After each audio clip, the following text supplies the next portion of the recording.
Coming up on Network Africa, a landslide in eastern Uganda kills at least 31 people.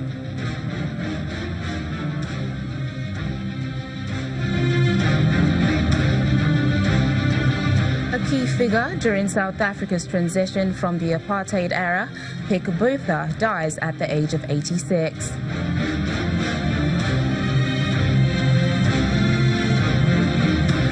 And 30 people die in a mine accident in DR Congo.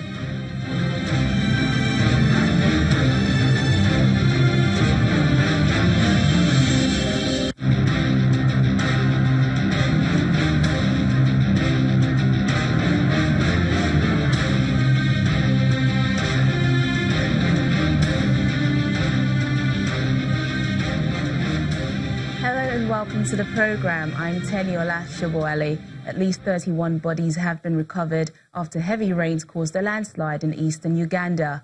Local media reports that a river burst its banks, sweeping away villages and a market in the eastern Ugandan district of Budabuda. And this may have resulted in deaths of hundreds. Uganda's President Yoweri Museveni says rescue teams have been deployed to the area and the government will look at ways to prevent similar disasters. A key figure during South Africa's transition from the apartheid era, P.K. Botha, has died at the age of 86. Mr. Botha served as his country's foreign minister for 17 years. He spent most of his career defending the apartheid system, even though he was regarded as a liberal figure. He also served as a minister in Nelson Mandela's government, praising him as a healing figure.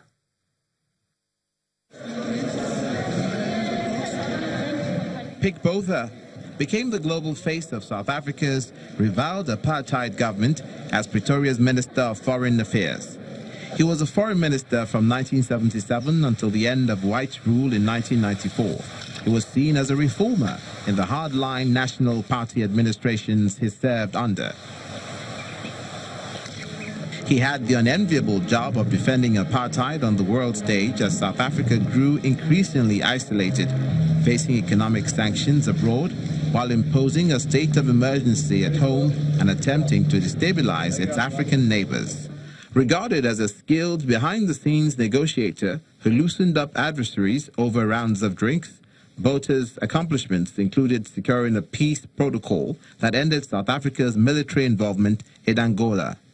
After Nelson Mandela became South Africa's first black president in 1994, Botha served as Minister of Minerals and Energy for 2 years in a government of national unity. Announcing the death of his father, his son said the 86-year-old died after a lengthy illness. After more than a decade as allies, two of Cote d'Ivoire's largest political parties will now face off in tomorrow's local elections. This comes after a bitter divorce that is making citizens nervous ahead of a presidential poll in 2020.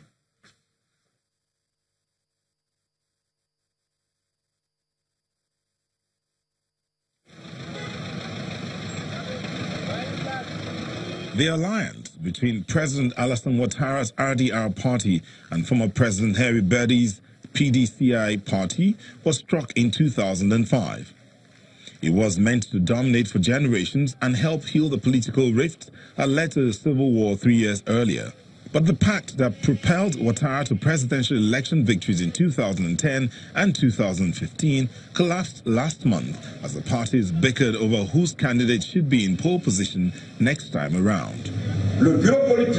The Political Bureau denounces the political agreement of April 12, 2018 for the creation of the unified RHDP party and endorses the withdrawal of the PDCI-RDA from the process of setting up the unified party RHDP. The Political Bureau has decided to withdraw the PDCI-RDA from the political RHDP group. Now, both the RDR and PDCI parties will be casting Saturday's vote for hundreds of mayors and regional council seats as a test of strength heading into 2020. Some voters say the coalition split had heightened their concerns about a return to violence. There is reason to be concerned, but I think that today We are witnessing maturity on the part of the Ivorian population. The political class is trying to make amends. While the situation is worrisome, I think we should not relive the ordeal of the post-election crisis. The recriminations are starting. Ouattara supporters have accused the PDCI of reverting to the tribal politics of Cote d'Ivoire's blood-soaked past. The PDCI says Ouattara's government is drifting toward authoritarianism. La situation politique est préoccupante. Sincerely, I'm a little afraid of what we're saying now. I think if it goes on like this, we'll have problems in 2020. We don't want to. I think we are not going to get to that. We know everything we have learned in past elections. This has taught us a lot of lessons. We will make the effort not to go back to that. Qu'il y a lieu de s'inquiéter.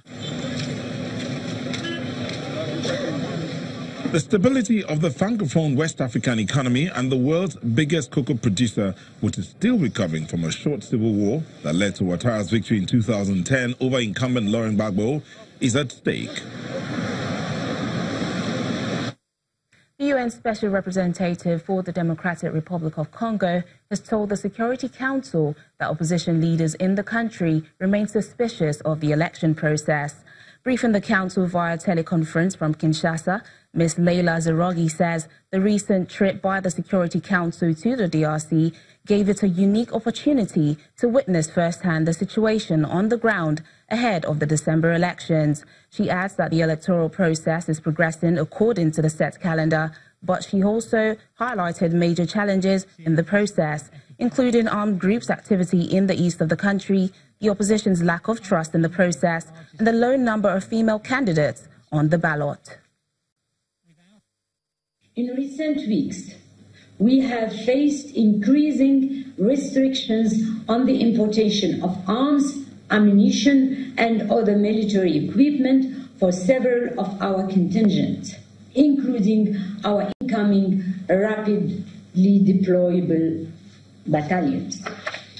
Although we continue to engage on these issues with the government of the DRC, I must unfortunately inform you that discussions have not yet yielded tangible results.